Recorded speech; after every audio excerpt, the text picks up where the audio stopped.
Meus caros e minhas caras, sejam bem-vindos a mais um vídeo do Matchship TV. Eu sou o Falé e hoje trago-vos o review deste grande capítulo desta semana. Meu Deus, que capítulo! Como, não tenho palavras. Capítulo 799, Pai e Filhos. Eu confesso, eu quando vi o título eu fiquei, pera, mas Pai e Filhos? Ok, pensei logo, o que é que nós temos no anime, na obra neste caso, que remeta para pais e filhos? Vamos conhecer o pai de alguém, vai aparecer alguém, vai que o Fugitório é pai de alguém. Eu não sei, com o Oda tudo é possível. Mas, eu nunca previ, nunca pensei que poderia ser algo desta magnitude. Vamos começar então sem mais delongas. Antes de mais nada, eu queria pedir desculpas pela qualidade do vídeo. Infelizmente, se repararam, a qualidade do vídeo anterior estava um pouco melhor, porque eu estava a gravar com uma máquina que tinha cá por casa. Infelizmente essa máquina deu quase que oficialmente o badagaio. A máquina não está viável para gravar. Infelizmente ela para de tempos em tempos e portanto infelizmente tive que voltar a usar esta solução. Não é a solução ideal, mas eu conto num futuro próximo ou ainda longínquo emendar essa situação. Mas chega de assuntos tristes porque este capítulo é tudo menos triste. Vamos começar então.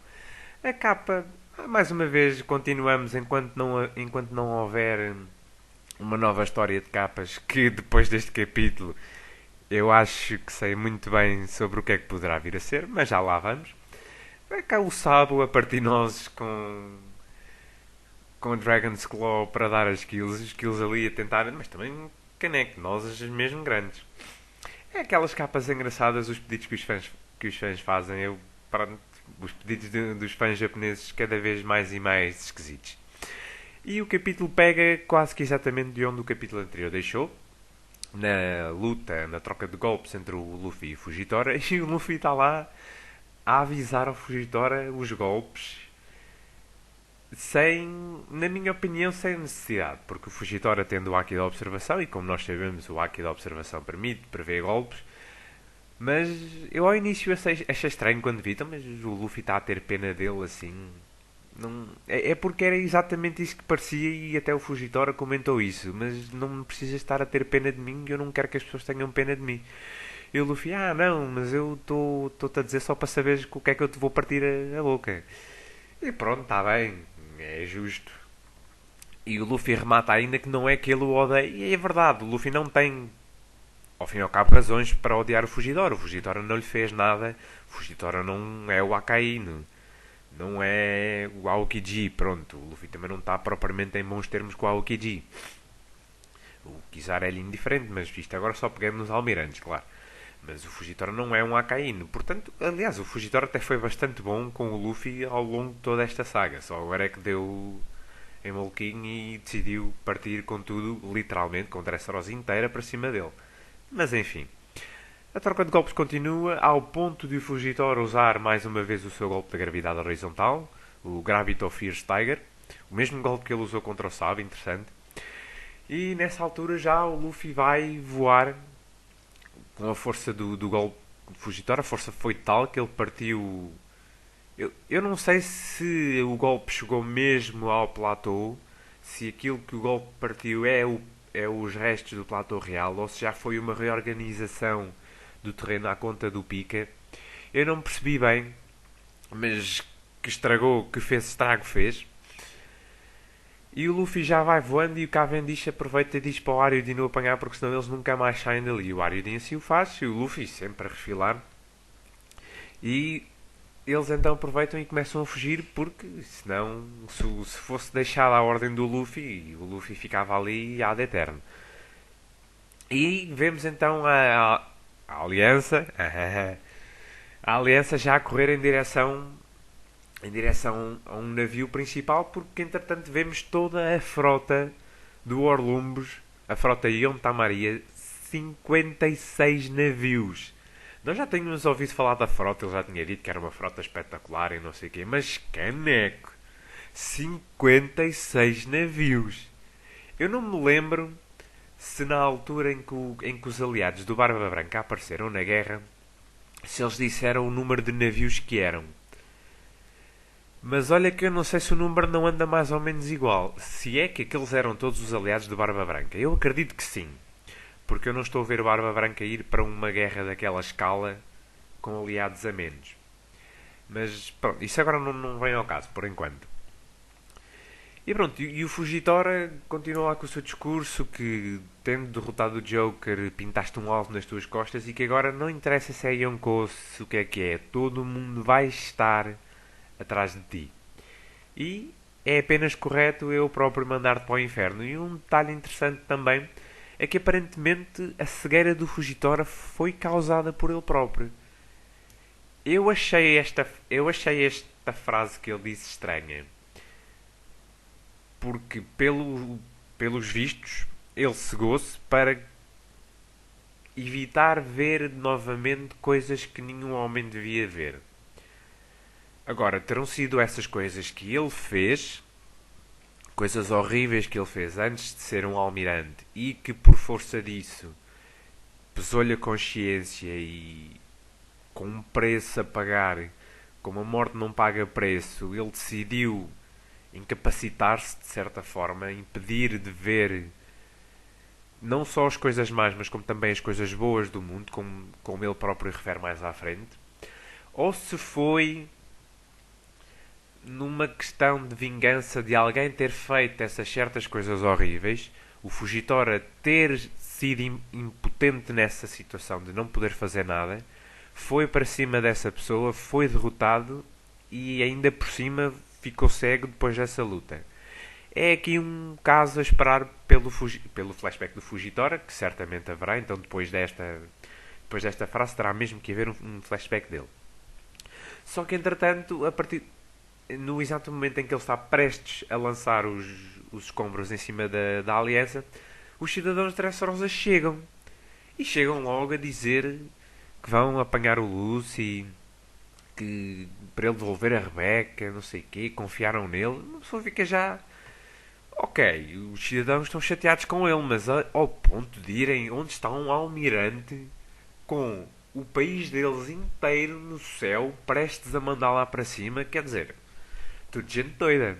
Mas, doidices à parte, eles afinal não são assim tão parvos.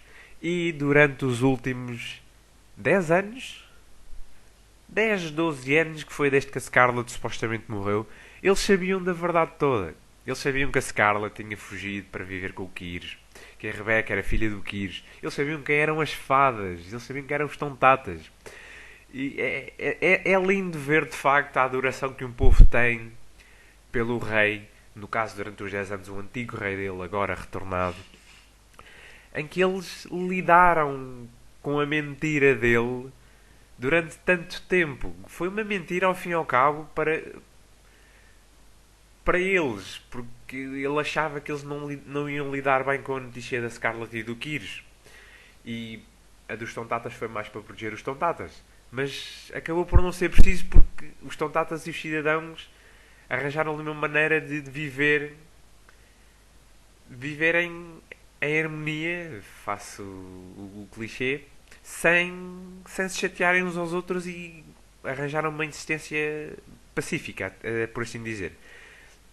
Em relação à Scarlett, eles acabaram por aceitar muito bem. Foi bom, foi inesperado. Eu sou sincero, eu não esperava esta atitude dos cidadãos. Eu não esperava sequer que eles soubessem da verdade. E agora o que leva a pensar, será que após nós sabermos isto, será que o Riku vai descobrir que eles sabem?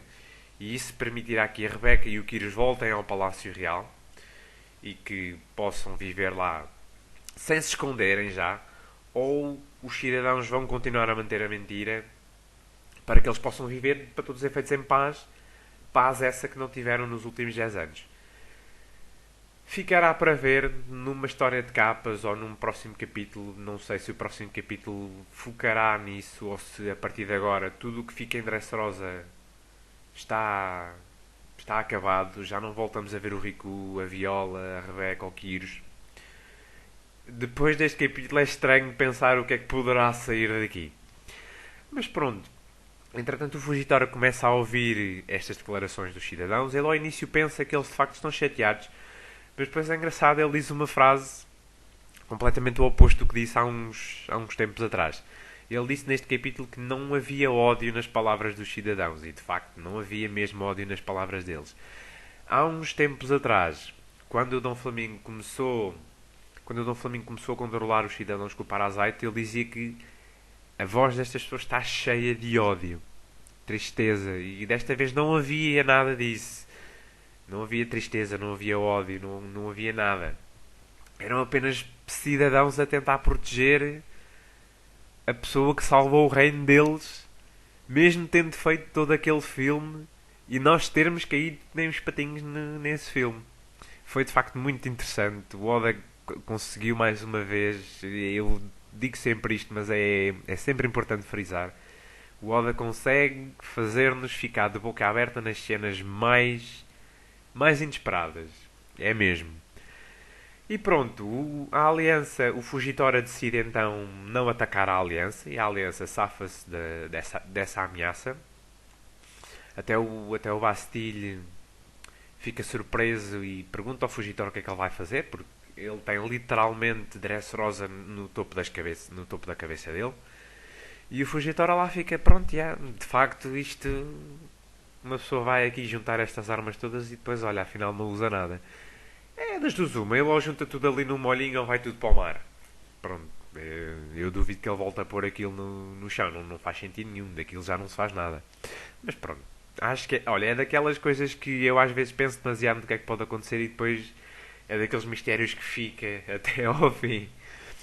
Mas pronto, e chegamos então ao ponto alto, ao ponto altíssimo, não só deste capítulo, não só dos últimos 5 capítulos, mas de toda a saga de Dressrosa. Eu se tivesse que fazer um top 5 do capítulo 700 até o capítulo 799, eu diria que este só não está em primeiro porque eu queria muito ver o Kaido. Mas eu diria que este momento está em segundo lugar no top 5 de momentos de Dressrosa, mesmo. Primeiro temos um glimpse do navio principal, ou de um dos navios principais, porque eu acho que este ainda não é o navio principal da frota Yonta-Maria. Um navio gigantesco, um galeão. Faz lembrar, sabe o que? O navio do Tom Krieg.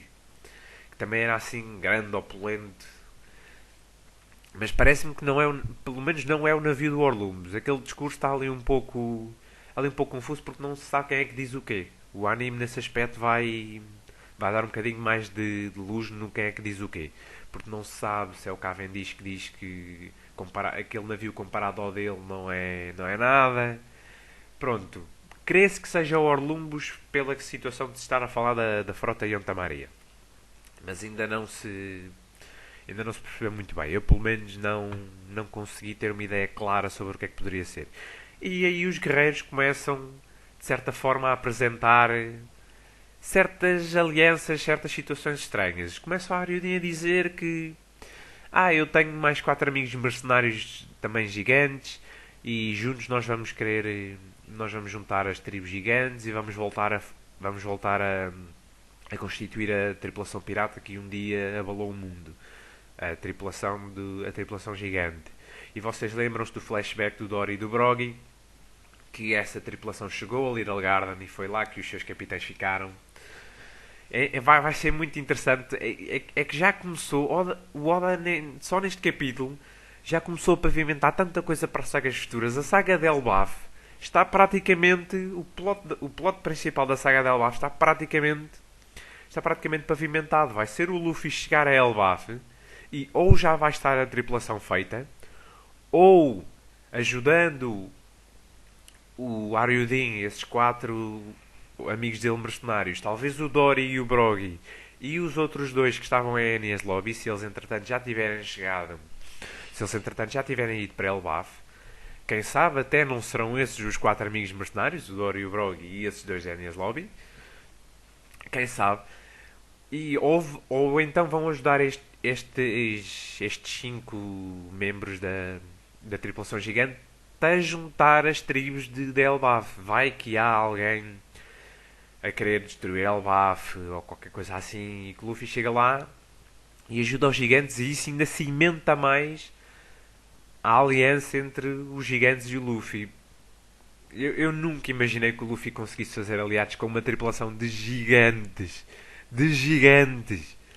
Mas pronto. Continuamos com... Se eu não me engano, é o Ideu, o Lugili, o Abdullah e o Jet, também os quatro juntos, numa aliança meio estranha. Temos um braço longo, um perna longa e dois caçadores de piratas. Eles começam só os quatro, mas eles, a próxima vez que aparecerem, já deverão ter uma tripulação um pouco maior, porque, sejamos honestos, quatro pessoas sozinhas, se calhar, é assim, eles são fortes, mas sozinhos, não, talvez não sejam suficientes. Parece que os Tontatas, liderados pelo Léo, também tiveram a autorização do chefe Tonta para fazer algo na altura. Na altura da página não se percebia o quê, até alguém pergunta, então, mas para quê? Até antes dos Tontatas ainda e do Ideu, o próprio Orlumbus põe à disposição do Luffy os 56 navios da frota Yonta Maria e subconsequentemente os seus homens. Até Robin fica, mas ao nosso uso? Mas como assim? Eles estavam todos completamente a leste. E depois o Suleiman entra para a tripulação do Cavendish. Foi outra surpresa. Também eu já desconfiava que o Suleiman fosse ser aliado, mas não achava que ele se fosse juntar à tripulação do Cavendish. Para todos os efeitos, ele é um herói de guerra, meio renegado. Eu ainda não percebi bem a situação do Suleiman, mas não importa para o caso. E o Cavendish lá todo, não, eu é que o deixei juntar à tripulação. Ele está aqui a dizer que ele é que me convenceu, mas não. E não te esqueças, Luffy, que eu é que vou ficar com a popularidade toda. Cavendish só quer saber de popularidade. Se ser aliado do Luffy significa que ele vai ter mais popularidade, que seja, é o que ele quer. E aí começa, de facto, a apresentação oficial da aliança dos subordinados dos chapéus de palha. Isto vale lembrar mais uma vez, é dito no capítulo, mas vale lembrar que as ordens não significam categorização de forças, nem pouco mais ou menos. Como eles próprios dizem, como o próprio Orlumbus diz, os números foram tirados à sorte. Portanto, em primeiro lugar, os 75 membros dos Piratas Lindos, liderados pelo seu capitão Hakubano Cavendish. Segundo, os 56 membros do Barto Club, liderados pelo seu capitão Bartolomeu o Canibal. Em terceiro lugar, os aproximadamente 1000 membros da Marinha Rapô, liderados pelo seu 13º chefe Don Sai. Em quarto lugar, os 4 membros da Aliança, eu agora tenho que ler isto não porque é um nome muito comprido, a Aliança Gino Arte Marcial Triple X. Foi muito mal traduzido, mas é isso mesmo. E o seu representante Akaiho Ideu. Os 200 membros dos Tonta Corps da tribo Tontata, liderados pelo seu chefe, Léo o Guerreiro. Esta pausa foi muito mais, vai ficar lindo no vídeo. Os cinco membros iniciais de prestes a ser reformada tripulação gigante, liderados por Haryudin.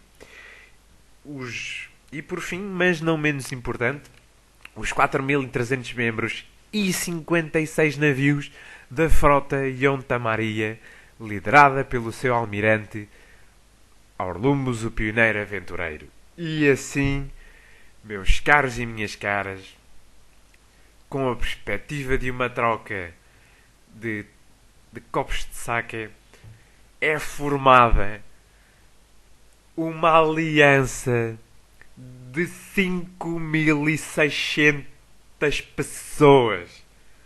O Luffy chega a Dressrosa com uma aliança entre duas tripulações, a dele e a do Law. A do Luffy com 10 membros e a do Law com 5 membros principais que se conheçam: o Law, o Beppo, o Giambarto, o Pinguim e o outro tipo que está sempre com o Pinguim, mas que eu não me lembro o nome dele. Com estes 5 membros principais não se sabe o todo da tripulação do Law. E ele Dressrosa com uma aliança de 5.600 pessoas. Qualquer coisa como 60 navios, se não me engano. Mais coisa, menos coisa. Só os 56 da Ion Tamari e depois os outros todos. E a Marinha Rapo também deve ter navio que nunca mais acaba. E eu nem sei o que é que é dizer. Eu quando li o capítulo, eu era para aí 9 da noite quando li o capítulo. Eu tive o dia todo fora de casa e só li o capítulo à noite. Ou seja, já vinha com uma expectativa brutal para ler o capítulo. Mas quando eu cheguei ao fim, eu, eu buguei. Eu buguei. Eu fiquei sem palavras. Eu normalmente nunca leio o capítulo mais que 2 vezes. Uma vez para ler a inicial e a segunda vez para fazer o guião para o review. Eu acho que vou ter que o ler mais umas 4 ou 5 vezes. Porque é tão bom. E como é que um capítulo tão bom pode ter uma notícia tão triste no fim? Para a semana não há capítulo. Para a semana não há capítulo. Não dá, Oda, não dá. Era 800 e depois da forma como ele acabou 799. Eu precisava de 800 já hoje. Eu para mim o 800 saía já hoje. Mas pronto, não é possível, como é óbvio. Para a semana não teremos então capítulo. Vamos então aproveitar hoje o vídeo de hoje para lançar algumas teorias para o ar. Primeiro, e é só mesmo a única questão que eu queria colocar porque o resto é tudo mais self-explanatory. Como é que vocês acham que os Tontatas vão partir para o mar?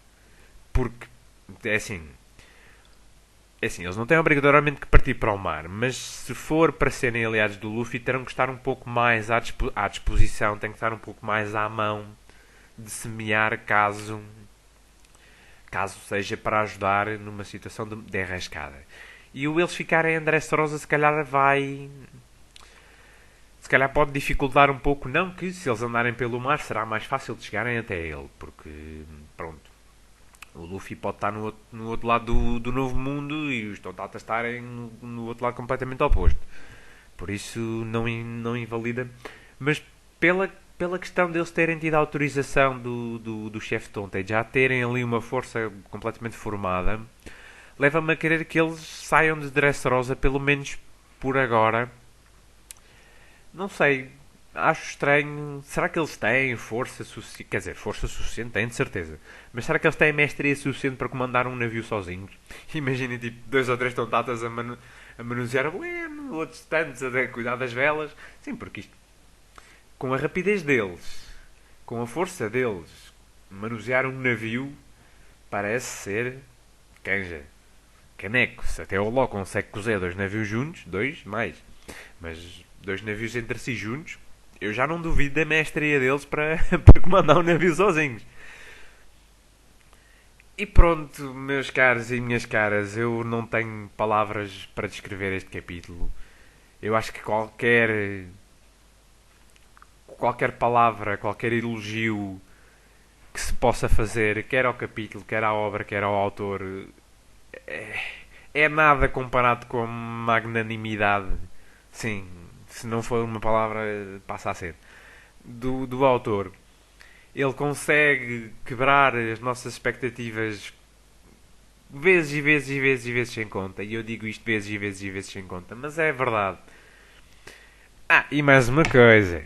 Mais uma coisa. Quem está a ouvir vai-lhe servir a carapuça. O Bartolomeu é aliado. O Bartolomeu é aliado. Para as pessoas que passaram Dressrosa inteira. E tal, o Bartolomeu vai entrar para o bando. Toma. Não, estou a ser mauzinho, eu sei. Peço desculpa, mas eu não resisti. Vou acabar o vídeo por aqui antes que isto dê mais razão para me quererem ver pelas costas. Meus caros e minhas caras, foi o capítulo 799. Como eu já disse, para a semana não teremos capítulo. E provavelmente também não teremos vídeo. Eu achava que não iria conseguir gravar o vídeo deste review, mas acabei por conseguir. Mas para a semana, à partida, como não há review, não haverá vídeo, a não ser que eu arranje qualquer coisa para gravar. Caso isso aconteça, vocês verão esse vídeo na sexta-feira, como é costume. E é isso. Meus caros e minhas caras, eu espero que tenham gostado. Eu sou o Falé e até à próxima.